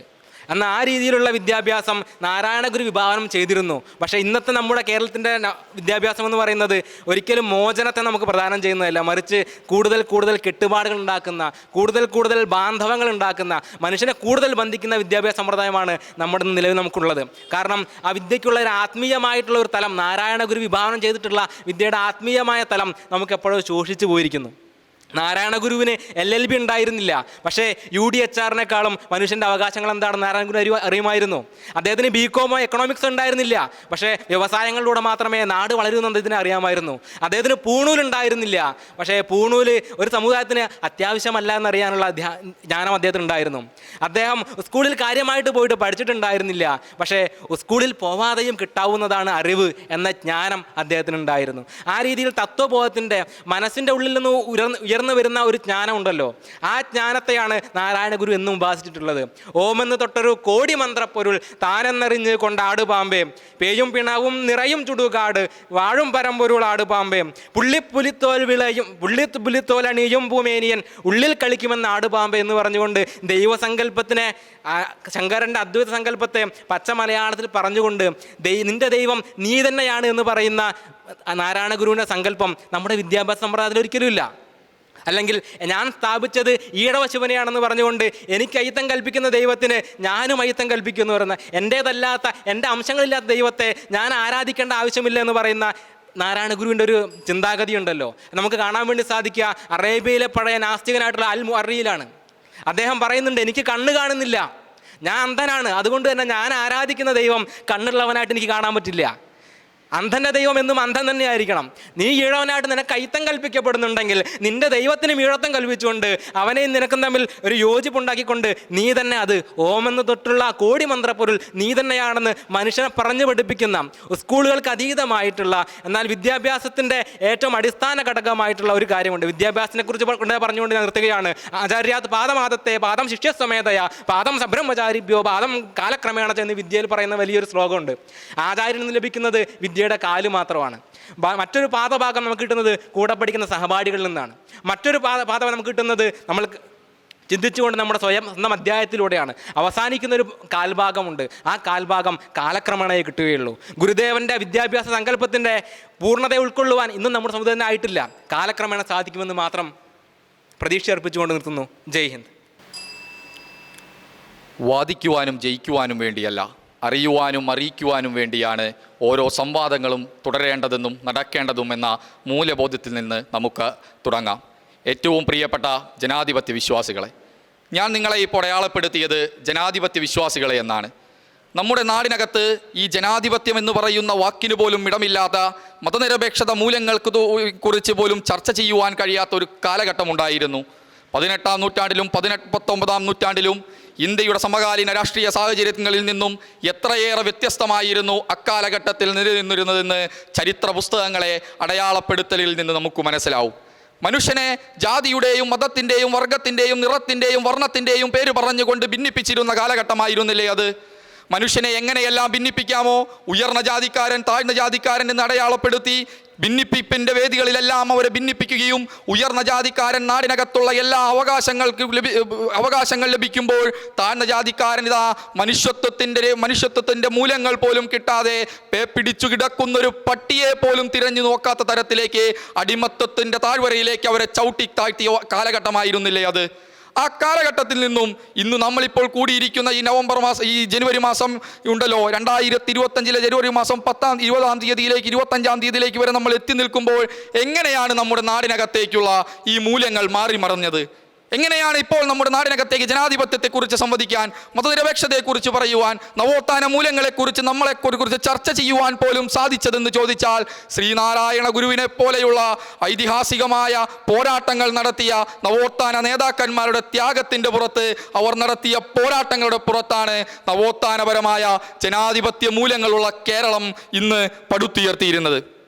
ശ്രീനാരായണ ഗുരുവിനെക്കുറിച്ച് ചർച്ച ചെയ്യുമ്പോൾ അധിഷ്ഠിതമായി ശ്രീനാരായണ ഗുരുവിനെക്കുറിച്ച് പറഞ്ഞു വയ്ക്കുന്നവരുണ്ട്. എന്നാൽ എങ്ങനെയായിരുന്നു ശ്രീനാരായണ ഗുരു ജാതീയമായ പ്രതിസന്ധികളെ, വിഷയങ്ങളെ അഭിസംബോധന ചെയ്തത്? കേവലം മതത്തിൻ്റെ ഭാഗം മാത്രമായിട്ടായിരുന്നു അവരുടെ മുന്നേറ്റത്തെ വെച്ചത്. കൃത്യമായി നാടിനകത്ത് നിലനിന്നിരുന്ന ജാതീയമായ വിഷയങ്ങളെ, വേർതിരിവുകളെ, അടിമത്തത്തെ ഒരു വർഗപരമായ വിഷയമായി അടയാളപ്പെടുത്തുകയും, ആ വർഗപരമായ വിഷയത്തിൽ നിന്നും ഈ ജാതീയ പ്രതിസന്ധികളിൽ നിന്നും അവർക്ക് മുന്നേറണമെങ്കിൽ എന്താണ് മാർഗമെന്ന് ചിന്തിച്ച ശ്രീനാരായണ ഗുരു വിദ്യാഭ്യാസവും വ്യവസായവുമാണ് മുന്നേറുന്നതിൻ്റെ ഭാഗമായ മാർഗമെന്ന് പറഞ്ഞു വയ്ക്കുന്നത് നമുക്ക് കാണുവാൻ സാധിക്കും. ഇതാ അരുവിപ്പുറത്തെ പ്രതിഷ്ഠയ്ക്ക് ശേഷം ഗുരുവിനെ വിവിധ ഇടങ്ങളിലേക്ക് പ്രതിഷ്ഠയ്ക്കായി വേണ്ടി ക്ഷണിക്കുമ്പോൾ കുറച്ചു നാളുകൾക്കപ്പുറം ഗുരു പറഞ്ഞു വയ്ക്കുന്ന വാചകമുണ്ട്, നമ്മൾക്കിനി വേണ്ടത് വിദ്യാലയങ്ങളാണ്, ആരാധനാലയങ്ങളല്ല, പകരം വിദ്യാലയങ്ങളാണ് ഇനി പടുത്തുയർത്തേണ്ടതെന്നും ആ വിദ്യാലയങ്ങളിൽ ആധുനികമായ ഇംഗ്ലീഷ് വിദ്യാഭ്യാസം വിദ്യാർത്ഥികൾക്ക് നൽകണമെന്നും പറഞ്ഞു വെച്ച ഗുരു അതിന് ഉത്തമ മാതൃകയായി നമ്മുടെ മുന്നിൽ നിൽക്കും. ഒരു നാടിൻ്റെ മുന്നേറ്റത്തിന് വേണ്ടി, ഒരു നാടിനകത്തെ സമൂഹത്തിൻ്റെ മുന്നേറ്റത്തിന് വേണ്ടി അതിൻ്റെ എല്ലാ ജനവിഭാഗങ്ങളുടെയും മുന്നേറ്റം അത്രയേറെ പ്രധാനപ്പെട്ടതാണ്. അതിലാണ് സ്ത്രീകളുടെ മുന്നേറ്റത്തെക്കുറിച്ച് ശ്രീനാരായണ ഗുരു പറയുന്നത്. സ്ത്രീകളെ നിങ്ങൾ പഠിക്കുവാൻ കൊണ്ടുപോകൂ, അവരുടെ മുന്നേറ്റത്തെക്കുറിച്ച് നോക്കൂ. ഇതാ ഈ നാടിനകത്ത് മാറുമറിക്കുവാൻ പോലും സ്വാധീനമില്ലാത്ത പെണ്ണുകൾ ഉണ്ടായിരുന്ന തമ്പുരാക്കന്മാരുടെ കാമവരിക്ക് മുന്നിൽ അവരുടെ മാറിടം മറയ്ക്കുവാൻ കഴിയാതെ മുലയ്ക്കുമേൽ കരമടക്കേണ്ടി വന്ന, കല്ലുമാല ധരിക്കേണ്ടി വന്ന സ്ത്രീകളെ എങ്ങനെ നിങ്ങൾക്ക് മുന്നേറ്റാമെന്ന് ശ്രീനാരായണ ഗുരു പറഞ്ഞത്, നിങ്ങൾ അവരെ സ്കൂളുകളിലേക്കും വിദ്യാലയങ്ങളിലേക്കും കൊണ്ടുപോകൂ, അവിടെ നിങ്ങൾ അവർക്ക് വിദ്യാഭ്യാസം നൽകൂ, അങ്ങനെ അവരെ നമുക്ക് ഉയർത്തിക്കൊണ്ടുവരാമെന്ന് നമ്മുടെ നാടിനകത്ത് പറഞ്ഞു വെച്ചതിലൂടെ ഈ നാടിനകത്തെ നവോത്ഥാന മൂല്യങ്ങളും ജനാധിപത്യ മൂല്യങ്ങളും ഉയർത്തിക്കൊണ്ടുവരുവാൻ വേണ്ടി ശ്രീനാരായണ ഗുരു എടുത്ത പ്രവർത്തനങ്ങൾ നമുക്ക് കാണാം. വ്യവസായങ്ങളും അതുപോലെ തന്നെ. നാടിനകത്തെ സാമ്പത്തികപരമായ മുന്നേറ്റത്തിലൂടെ മാത്രമായിരിക്കും സാമൂഹികമായ മുന്നേറ്റം വരുന്നത് എന്നതും, ആ സാമൂഹികപരമായ മുന്നേറ്റത്തിന് സാമ്പത്തിക ഘടകം ഏറ്റവും പ്രധാനപ്പെട്ട കാര്യമാണെന്നും, അതിനുവേണ്ടി വ്യവസായങ്ങൾ തുടങ്ങണമെന്നും, വ്യവസായങ്ങളുടെ പ്രവർത്തനത്തിന് വേണ്ടി ശരിയായ വിദ്യാഭ്യാസം വേണമെന്നും പറയുകയും, ആ വിദ്യാഭ്യാസ മൂല്യങ്ങളെ ഏറ്റവും കൂടുതൽ അടിയുറപ്പിച്ച് നാടിനകത്തേക്ക് പടുത്തുയർത്തുന്നതിന് വേണ്ടി തയ്യാറാവുകയും, ഏറ്റവും പ്രധാനപ്പെട്ട് പറയുമ്പോൾ അന്നത്തെ രാഷ്ട്രീയ സാഹചര്യത്തിൽ ആധുനിക വിദ്യാഭ്യാസത്തെക്കുറിച്ച് മനുഷ്യൻ ചിന്തിക്കാതിരുന്ന കാലഘട്ടത്തിൽ ഇംഗ്ലീഷ് വിദ്യാഭ്യാസത്തെക്കുറിച്ച് പറഞ്ഞു വെച്ച വ്യക്തിയായി ശ്രീനാരായണ ഗുരു നിൽക്കുമ്പോൾ നമുക്ക് മനസ്സിലാകും ഇന്നത്തെ നാടിനെ കെട്ടുപടിക്കുന്നതിന് വേണ്ടി അത്രയേറെ നാളുകൾക്ക് മുന്നെടുത്ത ചിന്തകളുണ്ടല്ലോ, ആ ചിന്തകളാണ് നമ്മുടെ നാടിനെ കെട്ടുപടുത്തിയിരിക്കുന്നത്. ഐത്തത്തിൻ്റെയും അനാചാരത്തിൻ്റെയും തൊട്ടുകൂടായ്മയുടെയും തീണ്ടിക്കൂടായ്മയുടെയും അതിർവരമ്പുകളെ എങ്ങനെ നമ്മൾ ഭേദിച്ചു എന്ന് ചോദിച്ചാൽ, ഞാനും നിങ്ങളും അടക്കമുള്ളവർ പഠിച്ചു മുന്നേറിയ പോരാട്ടത്തിന്റെ ഭാഗമായാണ്. ആ പഠിച്ചു മുന്നേറ്റത്തിൽ നാടിനകത്ത് വിദ്യാഭ്യാസം ഒരു രംഗമാണെന്നും, വിദ്യാഭ്യാസം വിദ്യാഭ്യാസം ഏറ്റവും പ്രധാനപ്പെട്ട വിഷയമാണെന്നും നമ്മുടെ നാടിനെ പറഞ്ഞു പഠിപ്പിക്കുവാൻ ശ്രീനാരായണ ഗുരുവിനെ പോലെയുള്ള നവോത്ഥാന നേതാക്കൾ നടത്തിയ പോരാട്ടത്തെ വിസ്മരിച്ചുകൂടാ. ആ പോരാട്ടത്തെ ഇനിയും ശക്തിപൂർണമായി നമുക്ക് ഏറ്റെടുക്കണമെന്ന് മാത്രം പറഞ്ഞുകൊണ്ട് എനിക്ക് വേണ്ടി ഇത്രയും നേരം മാറ്റിവെച്ച എൻ്റെ എല്ലാ ജനാധിപത്യ വിശ്വാസികളെയും അഭിവാദ്യം ചെയ്തുകൊണ്ട് നിർത്തുന്നു. നമസ്കാരം. ആദരണീയരായ ഗുരുഭൂതരെ, പ്രിയ സുഹൃത്തുക്കളെ, നമ്മുടെ രാജ്യം നാളെ 76ാം റിപ്പബ്ലിക് ദിനം ആചരിക്കുകയാണ്. ശാസ്ത്ര സാങ്കേതിക വികാസത്തിൻ്റെ പുതിയ ആകാശങ്ങളിലൂടെ പുരോഗതിയുടെ റോക്കറ്റുകൾ ചൊവ്വയിലേക്കും ചന്ദ്രനിലേക്കും പാഞ്ഞു നടക്കുന്ന ഈ 21ാം നൂറ്റാണ്ടിലും ജാതീയമായ അന്ധവിശ്വാസങ്ങളും അനാചാരങ്ങളും അസമത്വങ്ങളും നമ്മുടെ സമൂഹത്തെ ഇന്നും കാർന്നു തിന്നുകയാണ്. എന്നാൽ പതിറ്റാണ്ടുകൾക്ക് മുൻപ് കേരളത്തിലൊരു ജാതി സമൂഹത്തിനപ്പുറത്ത്, മതസമൂഹത്തിനപ്പുറത്ത് ഒരു പൊതുസമൂഹമെന്ന പുതുസമൂഹ നിർമ്മിതിയുടെ അടിത്തറ പാകിയ നവോത്ഥാന നായകൻ ഇവിടെ ജീവിച്ചിരുന്നു. അതെ, ഉയർന്നവനും താഴ്ന്നവനും കറുത്തവനും വെളുത്തവനും ബ്രാഹ്മണനും ചണ്ടാലനും എന്നും വ്യത്യാസമില്ലാതെ എല്ലാവർക്കും ഒരുമിച്ച് ഒരു ബെഞ്ചിലിരുന്ന് സമത്വ സംസ്കാരത്തിന്റെ അക്ഷരമാല കൊണ്ട് നവകേരളം രചിക്കണമെന്ന സ്വപ്നം കണ്ട ഒരു വിദ്യാഭ്യാസ വിചക്ഷണൻ. അതെ, ശ്രീനാരായണ ഗുരു കേരള ചരിത്രത്തിന് വിദ്യാഭ്യാസ മേഖലയിൽ നൽകിയ സംഭാവനകൾ അവർണ്ണനീയമാണ്, എടുത്തു പറയേണ്ടതാണ്. ശിവഗിരിയിൽ സരസ്വതി ദേവിയുടെ പ്രതിഷ്ഠ നടത്തിയ വ്യക്തി അദ്ദേഹമാണ്. ആത്മീയ വിദ്യാഭ്യാസത്തിന് ഒരു മനുഷ്യന്റെ നവീകരണത്തിൽ ഏറെ പ്രാധാന്യമുണ്ടെന്ന് അദ്ദേഹം വിശ്വസിച്ചു. സമൂഹത്തിൽ നവോത്ഥാനം ഉണ്ടാവണമെങ്കിൽ മനസ്സിൽ നിന്ന് അജ്ഞത തുടച്ചു നീക്കണമെന്നും അതിനുള്ള ഏറ്റവും കരുത്തേറിയ ആയുധം വിദ്യാഭ്യാസമാണെന്നും ശ്രീനാരായണ ഗുരു ദർശിച്ചു. എന്നാൽ ആത്മീയ വിദ്യാഭ്യാസത്തിൽ മാത്രം ഒതുങ്ങി നിന്നിരുന്നില്ല അദ്ദേഹത്തിൻ്റെ പ്രവർത്തന മേഖല. ഭൗതിക വിദ്യാഭ്യാസ സമ്പ്രദായത്തിൻ്റെ വളർച്ചയ്ക്ക് അത്യപൂർവമായ സംഭാവനകൾ ശ്രീനാരായണ ഗുരു നൽകുകയുണ്ടായി. കേരളത്തിൽ അങ്ങോളം ഇങ്ങോളം അനവധി ക്ഷേത്രങ്ങൾ അദ്ദേഹം സ്ഥാപിക്കുകയുണ്ടായി എന്ന് നമുക്ക് ഏവർക്കും അറിയാം. എന്നാൽ ഒരവസരത്തിൽ ഇനി ക്ഷേത്രങ്ങളല്ല സ്ഥാപിക്കേണ്ടത്, പകരം വിദ്യാലയങ്ങളെ ദേവാലയങ്ങളായി കരുതണമെന്ന മഹത്തായ ഒരു സന്ദേശം ശ്രീനാരായണ ഗുരു നമ്മുടെ സമൂഹത്തിന് നൽകുകയുണ്ടായി. മതമേതായാലും മനുഷ്യൻ നന്നായാൽ മതി എന്ന ദാർശനികമായ കാഴ്ചപ്പാട് സമൂഹത്തിന് പകർന്നു നൽകിയത് ശ്രീനാരായണ ഗുരുവാണ്. ആ നന്മ ഓരോ മനുഷ്യരിലും ഉണ്ടായി വരണമെങ്കിൽ ഉത്തമമായ വിദ്യാഭ്യാസം അവർക്ക് നൽകണമെന്ന് ഗുരു ദർശിച്ചു. മലയാള സാഹിത്യ ലോകത്തിനും അദ്ദേഹം അമൂല്യമായ സംഭാവനകൾ നൽകുകയുണ്ടായി. മലയാളത്തിലും തമിഴിലും സംസ്കൃതത്തിലുമായി 60-ലധികം ഗ്രന്ഥങ്ങൾ അദ്ദേഹം രചിച്ചു. തിരുക്കുറൾ മലയാളത്തിലേക്ക് തർജ്ജമ ചെയ്തതും ശ്രീനാരായണ ഗുരുവാണ്. അങ്ങനെയൊക്കെ നോക്കുമ്പോൾ വിദ്യാഭ്യാസ മേഖലയിൽ അദ്ദേഹം നൽകിയ പങ്കുകൾ എത്രയോ അവർണ്ണനീയമാണെന്ന് പറയാതിരിക്കാൻ നമുക്ക് സാധിക്കുകയില്ല. ഭൗതിക വിദ്യാഭ്യാസത്തിലേക്ക് വരുമ്പോൾ സ്ത്രീകളുടെയും അഭ്യസ്ത വിദ്യരുടെയും തൊഴിലില്ലായ്മയ്ക്ക് ഒരു പ്രശ്നപരിഹാരം ഉണ്ടാകണമെന്ന് അദ്ദേഹത്തിന് കർശനമായ നിർബന്ധമുണ്ടായിരുന്നു. അതുകൊണ്ട് തന്നെ സ്ത്രീകളുടെ വിദ്യാഭ്യാസത്തിനും തൊഴിലില്ലാത്തവരുടെ അഭ്യസ്ത വിദ്യരാക്കാനും അവർക്കുള്ള പുതിയ നൈപുണ്യ വികസനത്തിനുമുള്ള ശേഷികൾ നമ്മുടെ സമൂഹത്തിന് ഉണ്ടാകണമെന്ന് അദ്ദേഹം ദർശിച്ചു. ഇംഗ്ലീഷ് വിദ്യാഭ്യാസത്തിനും ശ്രീനാരായണ ഗുരു ഊന്നൽ നൽകി. തൻ്റെ ശിഷ്യരെ വിദേശ സർവകലാശാലകളിൽ പഠനത്തിന് പറഞ്ഞയച്ചതിലൂടെ വിപ്ലവകരമായൊരു ചുവടുവെപ്പാണ് ശ്രീനാരായണ ഗുരു നമ്മുടെ സമൂഹത്തിൽ നടത്തിയതെന്ന് പറയാതിരിക്കാൻ സാധിക്കുകയില്ല. ആധുനിക സമൂഹത്തിലേക്ക് നോക്കുകയാണെങ്കിൽ യുദ്ധവും ദാരിദ്ര്യവും തൊഴിലില്ലായ്മയും ചൂഷണവുമൊക്കെ 4 വശങ്ങളിൽ നിന്നും ആധുനിക വിദ്യാർത്ഥികളുടെ ജീവിതത്തിൽ കരിനിഴൽ വീഴ്ത്തുമ്പോൾ ശ്രീനാരായണ ഗുരു പകർന്നു നൽകിയ പാഠങ്ങളെല്ലാം നാം ഓർത്തിരിക്കേണ്ടത് ഇന്നത്തെ വിദ്യാഭ്യാസ നിലവാരം ഉയർത്തുന്നതിന് അത്യന്താപേക്ഷികമാണ്. ജാതി ചോദിക്കരുത്, പറയരുത്, ചിന്തിക്കരുത് എന്ന് നൂറ്റാണ്ടു മുമ്പ് അദ്ദേഹം പറഞ്ഞ വചനം ഇന്നും നമ്മുടെ സമൂഹത്തിൽ പൂർണ്ണമായി പ്രാവർത്തികമായിട്ടുണ്ടോ പ്രിയ സുഹൃത്തുക്കളെ? ഇക്കഴിഞ്ഞ വർഷാരംഭത്തിലാണ് ഒരു നർത്തകി കറുത്തവർ നൃത്തം അഭ്യസിക്കാൻ പാടില്ല എന്ന് ഒരു പ്രമുഖമായ കലാക്ഷേത്രത്തിൻ്റെ അഡ്രസ്സിൽ നിന്ന് പ്രസംഗിച്ചത്. അതുപോലെ തന്നെ ജാതീയമായ അധിക്ഷേപങ്ങളുടെ പേരിൽ നമ്മുടെ വിദ്യാഭ്യാസ സ്ഥാപനങ്ങളിൽ ജീവനൊടുക്കുന്നവരുടെ എണ്ണവും ഇന്ന് അടിക്കടി വർദ്ധിച്ചു വരുന്നു. ജാതിഭേദം, മതദ്വേഷം ഏതുമില്ലാതെ സർവരും സോദരദ്വേന വാഴുന്ന മാതൃകാസ്ഥാനമാണിത് എന്ന് ക്ഷേത്രമതിലിൽ കുറിച്ചുവെച്ച ശ്രീനാരായണ ഗുരുവിൻ്റെ വാക്കുകളുടെ പൊരുൾ ആധുനിക വിദ്യാഭ്യാസ രീതി ഇന്നും പഠിച്ചിട്ടില്ല എന്ന് വിചാരിക്കുമ്പോൾ നാം ഇനിയും അദ്ദേഹത്തെക്കുറിച്ച് കൂടുതൽ പഠിക്കേണ്ടിയിരിക്കുന്നു, അദ്ദേഹത്തിൻ്റെ നവോത്ഥാന മൂല്യങ്ങൾ കൂടുതൽ ഹൃദയത്തിലേക്ക് എടുക്കേണ്ടിയിരിക്കുന്നു എന്ന് ഞാൻ ചിന്തിക്കുകയാണ്. ശ്രീനാരായണ ഗുരു പങ്കുവച്ച അഷ്ടാംഗ ലക്ഷ്യങ്ങളിൽ വിദ്യാഭ്യാസവും ഈശ്വരഭക്തിയും ശുചിത്വവും പ്രകൃതി സംരക്ഷണവും കച്ചവടവും കൃഷിയും എല്ലാം ഉൾപ്പെട്ടിരുന്നു. ഇതെല്ലാം അഭ്യസ്ത വിദ്യരുടെ തൊഴിലില്ലായ്മയ്ക്ക് ഒരു പരിഹാരം എന്നോണമാണ് അദ്ദേഹം നിർദ്ദേശിച്ചത്. അതെ, ശ്രീനാരായണ ഗുരു ദൈവം എല്ലാ മനുഷ്യരെയും സൃഷ്ടിച്ചുവെന്നും എല്ലാവരും സമന്മാരാണെന്നും വിശ്വസിച്ചു. അദ്ദേഹം എല്ലാവരെയും സ്വന്തമാക്കി. അങ്ങനെ ഇന്നത്തെ സാക്ഷര സുന്ദര കേരളത്തിൻ്റെ സാമൂഹിക ഔന്നത്യത്തിന് മറ്റ് സാമൂഹ്യ പരിഷ്കർത്താക്കളോടൊപ്പം ശ്രീനാരായണ ഗുരുവിനോടും കാലം കടപ്പെട്ടിരിക്കുന്നു. സുകുമാർ അഴീക്കോട് ഗുരുവിന്റെ ദുഃഖം എന്ന ഉപന്യാസ സമാഹാരത്തിൽ പറഞ്ഞു വെച്ചതുപോലെ തൻ്റെ വപസ്സും ആത്മാവും തപസ്സും എല്ലാം കേരളീയ നവോത്ഥാനത്തിനായി സമർപ്പിച്ച ഒരു ഋഷിവര്യനായിരുന്നു അദ്ദേഹം. അദ്ദേഹത്തിൻ്റെ മൂല്യങ്ങൾ നമുക്ക് ജീവിതത്തിലേക്ക് പകർത്താം. അദ്ദേഹത്തിൻ്റെ വിദ്യാഭ്യാസ ദർശനങ്ങൾ ആധുനിക വിദ്യാഭ്യാസ സമ്പ്രദായത്തിൽ ഉൾപ്പെടുത്താൻ നമുക്ക് ശ്രമിക്കാം. അദ്ദേഹം സ്ഥാപിച്ച ശ്രീനാരായണ ധർമ്മപരിപാലന യോഗം ഒരു ജാതിയിലോ മതത്തിലോ വർഗത്തിലോ പെട്ടവരുടെ വിദ്യാഭ്യാസത്തിന് മാത്രമല്ലായിരുന്നു, മറിച്ച് ഒരു സമൂഹത്തിൻ്റെ ആകെ നിലനിൽപ്പിന് വേണ്ടിയായിരുന്നു. അതെ, ആ ജീവിതവും നിലപാടും പക്ഷം ചേരലും നവോത്ഥാനത്തിലേക്കായിരുന്നു എന്ന് മനസ്സിലാക്കി നമുക്ക് ആ മൂല്യങ്ങൾ വരും തലമുറകളിലേക്ക് കൈമാറാമെന്ന് ആശംസിച്ച് ഞാൻ നിർത്തുന്നു. നന്ദി, നമസ്കാരം. സ്നേഹ ബഹുമാന്യ സദസ്സിന് വന്ദനം. അസത്തിൽ നിന്നും സത്തിലേക്കും തമസിൽ നിന്നും ജ്യോതിസത്തിലേക്കുമുള്ള പ്രയാണത്തിന് വാഹനമാകുവാൻ ചെമ്പടന്തിയിൽ ഒരു സൂര്യോദയം നമുക്ക് ആവശ്യമായിരുന്നു. ഒരു കാലഘട്ടത്തിൻ്റെ ജീർണതകളെ ധ്വംസിച്ചുകൊണ്ട് മഹാത്മാക്കൾ ഒരേ സമയം കാലഘട്ടത്തിൻ്റെ സൃഷ്ടികളും സ്രഷ്ടാക്കളുമാകുന്നു. അന്ധവിശ്വാസങ്ങളും അന്ധാചാരങ്ങളും ജാതിവെറിയും മലീമസമാക്കിയ കേരളീയ സംസ്കൃതിയിൽ ചാതുർവർണ്ണ വ്യവസ്ഥ ആഴത്തിൽ വേരുപടർത്തി. കാർഷിക വൃത്തിയിലൂന്നിയ വർണ്ണവ്യവസ്ഥ ഉടമ അടിയാള ബന്ധത്തിൻ്റെ പുതിയ സാമൂഹിക ക്രമത്തിന് നാന്ദി കുറിച്ചു.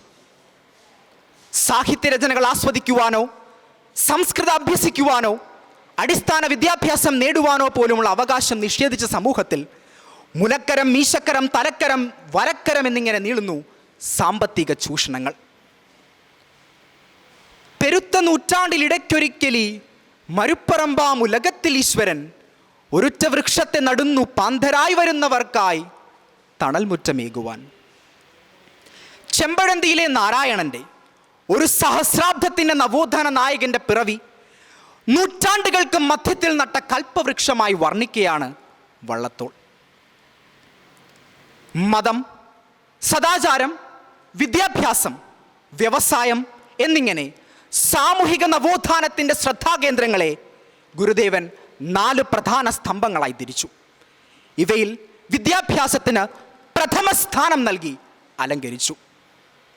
ജാതിവെറിയും ജാതീയ പ്രീണനങ്ങളും വിഷമയമാക്കിയ സമൂഹത്തിൽ നിന്നും വിദ്യ കൊണ്ട് സ്വതന്ത്രരാകുവാൻ ഒരു സമൂഹത്തെ ആകമാനം ഗുരു പ്രാപ്തമാക്കി. ശാസ്ത്രാധിഷ്ഠിതമായിരുന്നു ഗുരുദേവ സന്ദേശങ്ങളെല്ലാം തന്നെ. 63-ലധികം വരുന്ന തൻ്റെ കൃതികളിലും ശാസ്ത്രാധിഷ്ഠിതമായ വിദ്യാഭ്യാസത്തെക്കുറിച്ചും ക്ഷേത്രത്തെക്കാൾ ഉപരി വിദ്യാലയങ്ങൾ പണിയേണ്ടതിൻ്റെ ആവശ്യകതയെയും ഗുരു വർണ്ണിക്കുന്നുണ്ട്. ക്ഷേത്ര സംബന്ധിയായി വിദ്യാഭ്യാസ സ്ഥാപനങ്ങളും വായനശാലകളും തൊഴിലധിഷ്ഠിത വിദ്യാഭ്യാസവും ഗുരു വിഭാവനം ചെയ്തു. പിൽക്കാലത്ത് രൂപീകൃതമായി കാണുന്ന ശ്രീനാരായണ ട്രസ്റ്റും അനുബന്ധ വിദ്യാഭ്യാസ സ്ഥാപനങ്ങളും 1914 സംസ്കൃത പാഠശാലയും അദ്വൈതാശ്രമവുമെല്ലാം ഇതിൻ്റെ പൂർത്തീകരണമാണല്ലോ. സ്ത്രീ പുരുഷ സമത്വത്തിനായി വാദിക്കുന്നതിനോടൊപ്പം സ്ത്രീ വിദ്യാഭ്യാസത്തിൻ്റെ വക്താവ് കൂടിയായിരുന്നു ഗുരുദേവൻ. പെൺകുട്ടികൾ പ്രായപൂർത്തിയാവും മുൻപേ താലികെട്ട് കല്യാണം എന്ന അന്ധാചാരത്തെ നെയ്യാറ്റിൻകരയിലെ കരിങ്കുളത്ത് നേരിട്ട് പോയി മുടക്കി അന്ധാചാരങ്ങൾക്കെതിരെ സന്ധിയില്ലാത്ത യുദ്ധപ്രഖ്യാപനം നടത്തി. സ്ത്രീകൾക്കും വിദ്യാഭ്യാസം ഉണ്ടെങ്കിൽ മാത്രമേ സംസ്കാരത്തിൽ ഉറച്ചൊരു പുതിയ സമൂഹം, നവയുഗ സാമൂഹിക ക്രമവും കെട്ടിപ്പടുക്കുവാൻ സാധിക്കൂ എന്ന് ഗുരുദേവന് മനസ്സിലായിരുന്നു. സാഹിത്യാഭിരുചി വർദ്ധിപ്പിക്കുവാനും ഒരു ജാതി, ഒരു മതം, ഒരു ദൈവം മനുഷ്യന് ജാതിഭേദം, മതദ്വേഷം ഏതുമില്ലാതെ സർവരും സോദരത്വേന വാഴുന്ന മാതൃകാസ്ഥാനമാണിത്. ഈ സത്ത പുലരുവാനും വേണ്ടി അദ്വൈതാശ്രമത്തിൽ പുലയ വിദ്യാർത്ഥികളെ സൗജന്യമായി വിദ്യാഭ്യാസം നൽകി പഠിപ്പിക്കുകയും അവർ പാചകം ചെയ്ത ഭക്ഷണത്തിലൂടെ തൊട്ടുകൂടായ്മയും തീണ്ടിക്കൂടായ്മയും ശക്തമായി പ്രഹരിക്കുകയും ചെയ്തു. സംസ്കൃതാഭ്യാസത്തിനോടൊപ്പം വാദപ്രതിവാദങ്ങളും നടത്തിയ സംസ്കൃത പാഠശാലയിലെ വിദ്യാർത്ഥികൾ ഒരു പുതുയുഗ പിറവിക്കായി കാത്തിരുന്നു. നാണു എന്ന നാണുവാശാൻ സംഘടന കൊണ്ട് ശക്തനാകുവാൻ ഉദ്ബോധിപ്പിച്ചതിലൂടെ 1903 ശ്രീനാരായണ ധർമ്മ പരിപാലന യോഗത്തിന് ജീവനേകി. പിൽക്കാലത്ത് രൂപീകൃതമായ VT ഭട്ടതിരിപ്പാടിൻ്റെ യോഗക്ഷേമ സഭയും മന്നത്ത് പത്മനാഭൻ്റെ NSSഉം അയ്യൻകാളയുടെ പുലയ മഹാജനസഭയുമെല്ലാം കേരള നവോത്ഥാനത്തിൻ്റെ നാഴികക്കല്ലുകളായി മാറുമ്പോൾ അവയിലൂടെ രൂപാന്തരം പ്രാപിച്ചു വന്ന വിദ്യാഭ്യാസ സ്ഥാപനങ്ങളും നാളെയുടെ തലമുറയെ വാർത്തെടുക്കുന്നതിൽ നിസ്തുലമായ പങ്കുവഹിച്ചു. വാദിക്കുവാനോ ജയിക്കുവാനോ അല്ല, അറിയുവാനും അറിയിക്കുവാനുമാണ് എന്ന സത്ത ശ്രീനാരായണീയ വിദ്യാഭ്യാസ ദർശനങ്ങളിലും തീവ്രമായി കാണുവാൻ സാധിക്കുന്നു. ശ്രീകൃഷ്ണ അവതാരത്തിന് യാദവ സമൂഹം സാക്ഷിയായതുപോലെ ശ്രീനാരായണൻ്റെ തിരുവവതാരത്തിന് ഈഴവ സമൂഹവും നിമിത്തമായി. ഗുരുദേവന്റെ ജനനത്തിന് സാക്ഷിയായ ഈ കാലഘട്ടത്തിൻ്റെ ഭയാശങ്കകൾക്ക് മേൽ, യുക്രൈനും റഷ്യയും മണിപ്പൂരും അടക്കമുള്ള ഭയാശങ്കകൾക്ക് മേൽ അദ്ദേഹത്തിൻ്റെ വിദ്യാഭ്യാസ ദർശനത്തെ കൈമുതലാക്കി നമുക്ക് പ്രവർത്തിക്കാം. ഞാൻ ഉപസംഹരിക്കട്ടെ. നന്ദി, നമസ്കാരം. വെറുപ്പിൻ്റെ മരുഭൂമികളിലും അസഹിഷ്ണുതയുടെ രക്തനദികളിലും മുങ്ങിയ അസുരകാലത്തിൽ നവോത്ഥാനത്തിൻ്റെ അതിരുകൾ തേടുന്ന ഏവർക്കും നമസ്കാരം.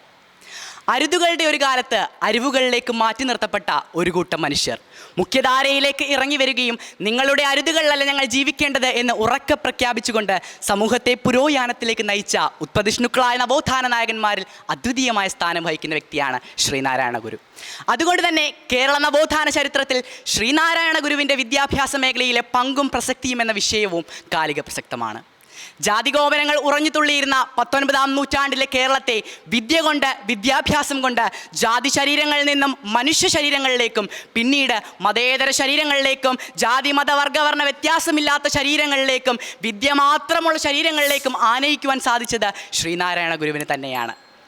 ദൈവമേ കാത്തുകൊള്ളുന്ന പ്രാർത്ഥനയിലൂടെ ക്രിസ്തുവോ കൃഷ്ണനോ അള്ളാഹുവോ ആയ ഏതെങ്കിലും സവിശേഷമായ മതത്തിൻ്റെ ദൈവത്തെയല്ലാതെ എല്ലാ മനുഷ്യർക്കും ഒരുപോലെ വിശ്വസിക്കാൻ കഴിയുന്ന ദൈവത്തെ ഭാഷയിലൂടെ ആദ്യമായി ആവിഷ്കരിക്കുന്നതും ശ്രീനാരായണ ഗുരു തന്നെയാണ്. ഒരുപക്ഷെ മലയാള സാഹിത്യത്തിൽ കാരുണ്യം എന്ന പ്രമേയത്തെ, മാനവികത എന്ന പ്രമേയത്തെ, വിദ്യാഭ്യാസം എന്ന പ്രമേയത്തെ, ദൈവം എന്ന പ്രമേയത്തെ മൂല്യവത്താക്കി മാറ്റി ആവിഷ്കരിച്ചതും ശ്രീനാരായണ ഗുരു തന്നെയാണ്.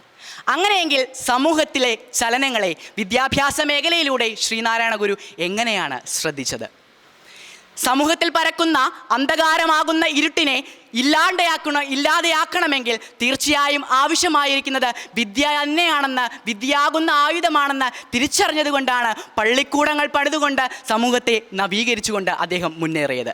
ഒരു കാലത്ത് ചിതറിക്കടന്നിരുന്ന ഒരു പറ്റം ആളുകളെ ഒരുമിച്ച് ചേർത്തുകൊണ്ട് അമ്പലങ്ങൾ പണിതും അമ്പലപ്രതിഷ്ഠകൾ തീർത്തും അദ്ദേഹം ചേർക്കുകയുണ്ടായി. വളർച്ചയുടെ അനുഭവം നിലനിന്നിരുന്ന ശ്രീനാരായണ ഗുരു ഒരുപക്ഷെ അങ്ങനെ ചെയ്തില്ലായിരുന്നുവെങ്കിൽ ചിതറിക്കിടന്നിരുന്ന മനുഷ്യരെല്ലാം ചിതറിക്കിടക്കുകയും അവിടെ വിദ്യാഭ്യാസം എന്നതുകൊണ്ട് ഒരു പ്രയോജനമില്ലാതെയായി മാറുകയും ചെയ്യുമായിരുന്നു. പിന്നീട് കാലാകാലങ്ങൾക്ക് ശേഷം അമ്പലപ്രതിഷ്ഠകളിൽ നിന്നും പള്ളിക്കൂടങ്ങളിലേക്കുള്ള ഒരു പരിവർത്തനത്തിന് അദ്ദേഹം ചുക്കാൻ പിടിക്കുമ്പോൾ അദ്ദേഹം വിദ്യാഭ്യാസം എന്ന ആ ഒരു അർത്ഥത്തിൽ മാത്രമായിരുന്നില്ല അപ്രകാരം ചെയ്തിരുന്നത്.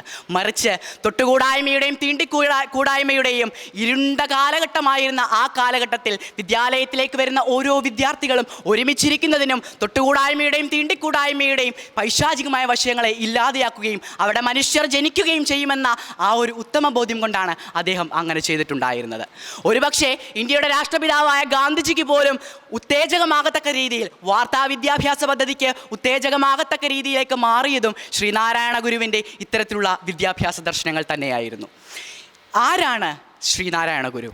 ഒരുപക്ഷെ സമൂഹത്തിലേക്ക് സ്വർഗത്തിൽ നിന്ന് ഇറങ്ങി വന്ന, സമൂഹത്തിലെ ഇരുട്ടുകളെ ഇല്ലാണ്ടാക്കാൻ ഇറങ്ങി വന്ന ഒരു പ്രകാശത്തിൻ്റെ പേരാണ് ശ്രീനാരായണ ഗുരു എന്ന് നമുക്ക് പറയേണ്ടി വരും. ഇത്തരത്തിൽ നാം മുന്നോട്ട് പോകുമ്പോൾ അങ്ങ് ഉത്തർപ്രദേശിൽ ഒരു അധ്യാപകനാൽ മതവെറിയുടെ പേരിൽ ഒരു വിദ്യാർത്ഥി അടിക്കപ്പെടുമ്പോൾ ഇങ്ങ് കേരളത്തിൽ ചെവിയിൽ വേദം കേട്ടിരുന്നാൽ ഈയമൊഴിച്ചിരുന്ന ആ ഒരു കാലഘട്ടത്തിൽ നിന്നും ഇന്ന് 2025 എത്തി നിൽക്കുമ്പോൾ എല്ലാവർക്കും ഒരുപോലെ വിദ്യാഭ്യാസം എന്ന രീതിയിലേക്ക് എത്തിച്ചേർന്നിട്ടുണ്ടെങ്കിൽ അതിൻ്റെ ഉദാത്തമായ മൂലക്കല്ല് ശ്രീനാരായണ ഗുരു തന്നെ പാകിയതാണ്. കാരണം അന്നത്തെ കാലത്ത് നിലനിന്നിരുന്ന അത്തരത്തിലുള്ള നീതികേടുകൾ, നീതിയില്ലായ്മകൾ ഇന്ന് 2025 മാറ്റപ്പെട്ടിട്ടുണ്ടെങ്കിൽ നവോത്ഥാനത്തിൻ്റെ വിജയവും സംഭവിച്ചത് വിദ്യാഭ്യാസത്തിലൂടെയാണെന്ന് പറയാതിരിക്കാൻ സാധിക്കില്ല. അങ്ങ് വടയമ്പാടിയിൽ ജാതി മതിലുകൾ ഉയരുകയും ആ ജാതി മതിലുകൾക്കുള്ളിലെ മനുഷ്യർ സ്വയം മതിലുകൾ സൃഷ്ടിക്കുകയും തൊട്ടുകൂടായ്മയുടെ പുതിയ ആധുനിക മുഖങ്ങൾ തേടിപ്പോവുകയും ചെയ്യുമ്പോൾ നമ്മളെല്ലാവരും മടങ്ങിപ്പോകേണ്ടുന്ന ആർദ്രമായ ഒരു മുഖത്തിൻ്റെ പേരും ശ്രീനാരായണ ഗുരു തന്നെയാണ്. ഒരു ജാതി, ഒരു മതം, ഒരു ദൈവം, മനുഷ്യനെ എന്ന് അദ്ദേഹം പറഞ്ഞു വയ്ക്കുമ്പോൾ തീർച്ചയായും അതിൽ പ്രായോഗിക വാക്യമായി മാറുന്നത് ഒരു എന്ന പദം തന്നെയാണ്. കഠിനമായ ഏകത്വത്തിൻ്റെ പ്രതീകമാണ് ഒരു എന്ന പദം. തൊഴിലധിഷ്ഠിത വിദ്യാഭ്യാസം സാധ്യമാക്കുന്നതിന് വേണ്ടി അങ്ങ് തിരുവനന്തപുരത്തെ മത്സ്യത്തൊഴിലാളികൾ സന്ദർശിക്കുമ്പോൾ വനിതകൾ, സ്ത്രീകൾ വരുമാനമുണ്ടായിരിക്കുന്നവരായിരിക്കണമെന്ന് തിരിച്ചറിയുകയും തൊഴിലധിഷ്ഠിത വിദ്യാഭ്യാസത്തിന് മൂലക്കല്ലായി മാറുകയും ചെയ്യുന്നതിന് അദ്ദേഹത്തിൻ്റെ വിദ്യാഭ്യാസ പദ്ധതികൾക്ക് സാധിച്ചിട്ടുണ്ട്. ആരാണ് ഈ ഇരുട്ടിനെ പിന്തുടർന്ന് പിടിക്കുക? നമ്മുടെ സമൂഹത്തിൽ നിലനിന്നിരിക്കുന്ന ഇരുട്ടിനെ പിന്തുടർന്ന് പിടിക്കുന്നതിന് വിദ്യാഭ്യാസം അനിവാര്യമാണ്. സൂര്യനിൽ നിന്ന് പ്രകാശം സ്വീകരിച്ച് ചന്ദ്രൻ ശോഭിക്കുന്നത് പോലെ സൂര്യനാകുന്ന വിദ്യാഭ്യാസത്തിൽ നിന്നും പ്രകാശമാകുന്ന വിദ്യ അഭ്യസിച്ചുകൊണ്ട് ചന്ദ്രനാകുന്ന ഓരോ യുവാക്കളും ഈ ലോകത്തെ പ്രകാശിപ്പിക്കുകയാണെങ്കിൽ തീർച്ചയായും എല്ലാ ഇരുട്ടും പ്രകാശത്തിൻ്റെ അനുഭവത്തിലേക്ക് മാറുമെന്ന് തിരിച്ചറിഞ്ഞ മഹാത്മാവ് കൂടിയാണ് ശ്രീനാരായണ ഗുരു. അങ്ങനെയെങ്കിൽ വീണ്ടും ചോദിക്കുകയാണ്, ആരാണ് ശ്രീനാരായണ ഗുരു? ഇന്ന് വിദ്യാഭ്യാസം നേടിയിട്ടുള്ള ഓരോ മനുഷ്യർക്കും പറയുവാൻ സാധിക്കും, സ്വർഗത്തിൽ നിന്ന് ഇറങ്ങി വന്ന പ്രകാശത്തിൻ്റെ ഒരു പ്രാർത്ഥനയാണ് ശ്രീനാരായണ ഗുരു എന്ന്. നന്ദി, നമസ്കാരം, ജയ് ഹിന്ദ്. നമസ്കാരം. ആധുനിക സമൂഹത്തിൻ്റെ ആധാര തത്വം ഇന്ന് വിദ്യാഭ്യാസ വിമോചനത്തിൽ എത്തി നിൽക്കുന്ന ഈ 21-ാം നൂറ്റാണ്ടിൽ കേവലം ജാതി ശരീരങ്ങളായും ലിംഗശരീരങ്ങളായും മാത്രം വേർതിരിച്ച മനുഷ്യരെ വിദ്യാഭ്യാസ വിമോചനത്തിലൂടെ ഉന്നമനത്തിലേക്ക് കൊണ്ടുവരിക എന്ന സ്വപ്നത്തോടുകൂടി ഹൃദയത്തിൽ ദൈവത്തിൻ്റെ കയ്യൊപ്പുമായി കടന്നുവന്ന ശ്രീനാരായണ ഗുരുവിൻ്റെ നവോത്ഥാന പ്രസ്ഥാനത്തിൽ വിദ്യാഭ്യാസവുമായി ബന്ധപ്പെട്ടുള്ള അദ്ദേഹത്തിൻ്റെ സംഭാവനകളെ ചർച്ച ചെയ്യാനെടുക്കുകയാണ് നാം ഇന്ന്. വിദ്യ കൊണ്ട് സമ്പന്നരാകുക എന്ന് ഗുരു പറഞ്ഞു വച്ച വാചകത്തിൽ നിന്ന് തന്നെ തുടങ്ങട്ടെ. എന്താണ് വിദ്യ? ഗുരുവിൻ്റെ കർമ്മങ്ങൾ ഓരോന്നെടുത്ത് പരിശോധിച്ചു കഴിഞ്ഞാൽ ഗുരു വിദ്യയെ എങ്ങനെയാണ് നിർവചിക്കുന്നത് എന്നുള്ളത് നമുക്ക് മനസ്സിലാക്കിയെടുക്കാൻ സാധിക്കും. ഗുരുവിനെ സംബന്ധിച്ച് വിദ്യ എന്നത് സ്വാതന്ത്ര്യമാണ്, വിദ്യ എന്നത് ഏകത്വമാണ്, വിദ്യ എന്നത് ഓരോ മനുഷ്യനും ഓരോ അണുവിനും നേടിയെടുക്കാൻ സ്വാതന്ത്ര്യമുള്ള ഒരു കാര്യമായിട്ടാണ് ഗുരു പറഞ്ഞു വെക്കുന്നത് ഇന്നത്തെ കാലഘട്ടത്തിൽ. എന്നാൽ ഇന്ന് ഈ 21-ാം നൂറ്റാണ്ടിൽ പ്രബുദ്ധ കേരളത്തിലെ പൗരന്മാരെന്ന നിലയിൽ നമ്മൾ ഓരോരുത്തരും ഊറ്റം കൊള്ളുമ്പോൾ നാം മനസ്സിലാക്കേണ്ട ഒരു കാര്യമുണ്ട്. ഈ പ്രബുദ്ധ കേരളത്തിൽ ഇന്നും വിദ്യാഭ്യാസം ജാതിയുടെ പേരിലും സാമ്പത്തികമായ അട്ടിമറിയുടെ പേരിലും നിഷേധിക്കപ്പെടുന്ന 1ഉം 2ഉം 100ഉം മനുഷ്യരല്ല നിലനിൽക്കുന്നത്, 1000-ൽ പരം മനുഷ്യർ നിലനിൽക്കുന്നു എന്നുള്ളതിൻ്റെ വസ്തുതയാണ് പല PhD പരിപാടികളിലും വിദ്യാർത്ഥികൾ തഴയപ്പെടുന്നതും അവർക്ക് തീസിസ് വെക്കാൻ സാധിക്കാത്തതുമെല്ലാം അതിൻ്റെ കാരണങ്ങളായിട്ട് നമുക്ക് കാണാൻ സാധിക്കുന്നുണ്ട്. ശ്രീനാരായണ ഗുരുവിനെ സംബന്ധിച്ച് സംസാരിക്കുകയാണെങ്കിൽ അദ്ദേഹം നവോത്ഥാനം എന്ന് പറയുന്നത്, കേരള നവോത്ഥാനം പ്രധാനമായും ജാതി നശീകരണത്തിൽ വേരൂന്നിയുള്ളതായിരുന്നു എന്ന് നമുക്കറിയാം. എന്നാൽ ഇന്ന് അതേ ജാതി തന്നെയാണ് നമ്മുടെ വിദ്യാഭ്യാസ വിമോചനത്തിന് ഈ 21-ാം നൂറ്റാണ്ടിലും തടയിടുന്നത് എന്ന് പറഞ്ഞു വെക്കുന്നിടത്താണ് നാം 100 വർഷങ്ങൾക്ക് പുറകിൽ നിന്ന് അധികമൊന്നും ഇന്നും സഞ്ചരിച്ചിട്ടില്ല മുന്നോട്ട് എന്നുള്ള വസ്തുത നമ്മളെ നടുക്കുന്നത്. ശൗണ്ഡിക പദം അമരകോശമനുസരിച്ച് ഭൂഷണമല്ലെന്നും ശൗണ്ഡിക ധർമ്മ പരിപാലന യോഗം ഈ സമൂഹത്തെ പുഷ്പിക്കുന്നതിനല്ല മറിച്ച് ഹിംസിക്കുന്നതിനാണ് എന്ന് തിരിച്ചറിയുകയും ശ്രീനാരായണ ഗുരു ധർമ്മ പരിപാലന യോഗത്തിന് അദ്ദേഹം തിരികൊളുത്തുകയും ചെയ്യുന്നുണ്ട്. ഈ ശ്രീനാരായണ ഗുരു ധർമ്മ പരിപാലന യോഗത്തിൻ്റെ ഭാഗമായി ഇന്നും ധാരാളം കോളേജുകളും വിദ്യാഭ്യാസ സ്ഥാപനങ്ങളും കേരളത്തിൽ അങ്ങോളം ഇങ്ങോളം നമുക്ക് കാണാൻ സാധിക്കുന്നുണ്ട്. എന്നാൽ ഈ പറയുന്ന കോളേജുകളിൽ ശ്രീനാരായണ ഗുരു ധർമ്മ പരിപാലന യോഗത്തിൻ്റെ അടിയിൽ വരുന്ന കോളേജുകളാകട്ടെ, അല്ലാത്ത മതത്തിൻ്റെ ഭാരവാഹികൾ നടത്തുന്ന മറ്റു കോളേജുകളാവട്ടെ, ഇത്തരത്തിലുള്ള കോളേജുകളിലെല്ലാം എത്രമാത്രം മറ്റു മതസ്ഥർക്ക് കൂടി സ്ഥാനമുണ്ട്. വിദ്യാർത്ഥികളെ കുറിച്ചല്ല ഞാൻ സംസാരിക്കുന്നത്, മറിച്ച് അധ്യാപകരെ കുറിച്ചും അവിടെ തൊഴിൽ ചെയ്യുന്ന മറ്റ് ആളുകളെ കുറിച്ചും സംസാരിക്കുമ്പോൾ ഏത് മതത്തിൽ അടിസ്ഥാനപ്പെടുത്തിയാണോ ആ വിദ്യാഭ്യാസ സ്ഥാപനം നടന്നു പോകുന്നത്, ആ മതത്തിനപ്പുറത്ത് നിന്നൊരു മതത്തിൽപ്പെട്ട ഒരാളുടെ പങ്കാളിത്തം വളരെ കുറച്ചു മാത്രമേ നമുക്കതിൽ കാണാൻ സാധിക്കുകയുള്ളൂ. എന്നാൽ ഒരു കാര്യം ഞാൻ ഊന്നി പറയാൻ ആഗ്രഹിക്കുകയാണ്.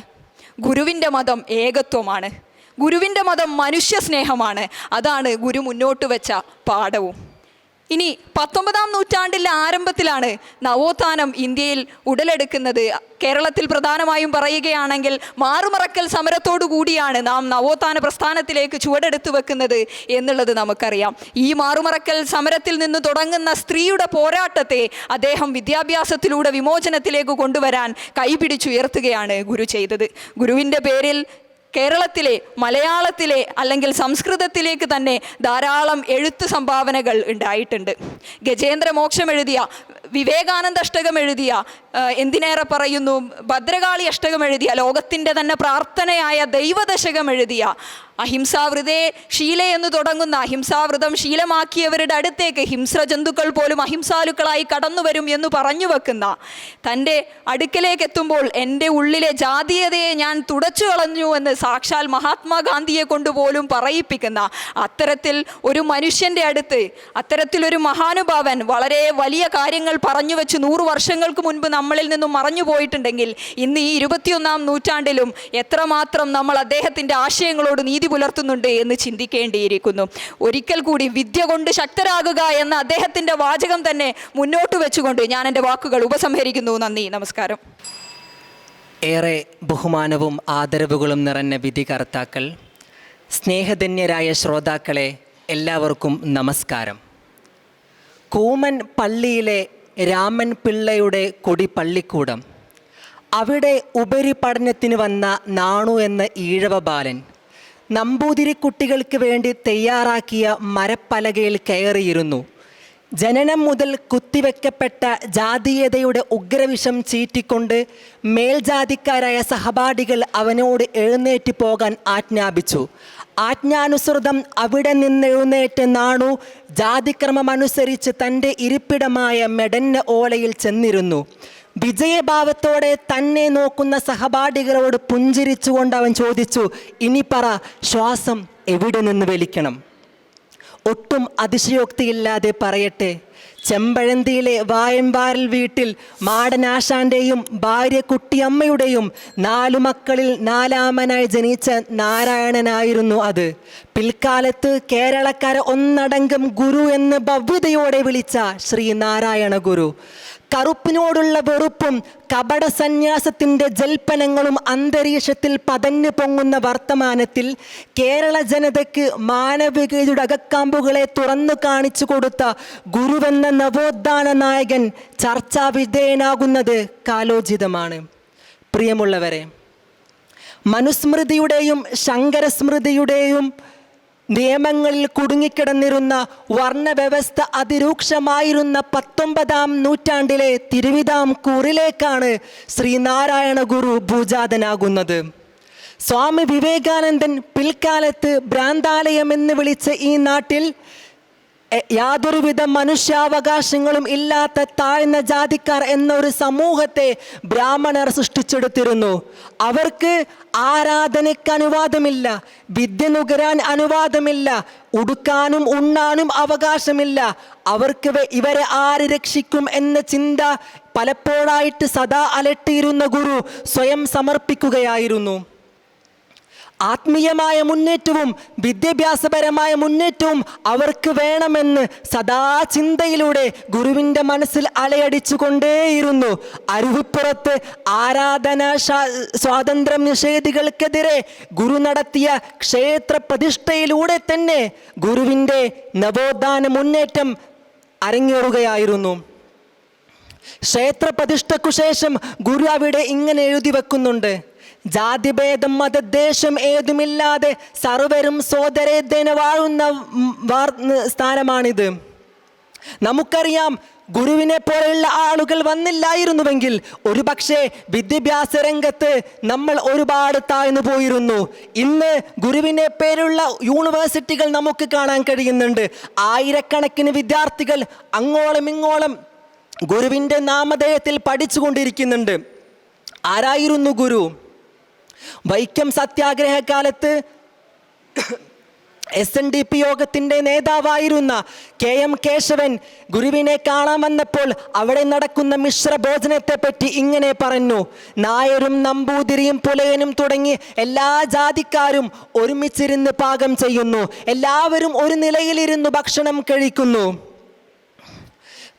കേശവന്റെ ആവേശപരമായ സംസാരമെല്ലാം കേട്ടിട്ട് ഗുരു സ്വതസിദ്ധമായ ശൈലിയിൽ ഇவ்விதം പറഞ്ഞു: മനുഷ്യരല്ലേ, എല്ലാം ഒന്നല്ലേ എന്ന് പറഞ്ഞു.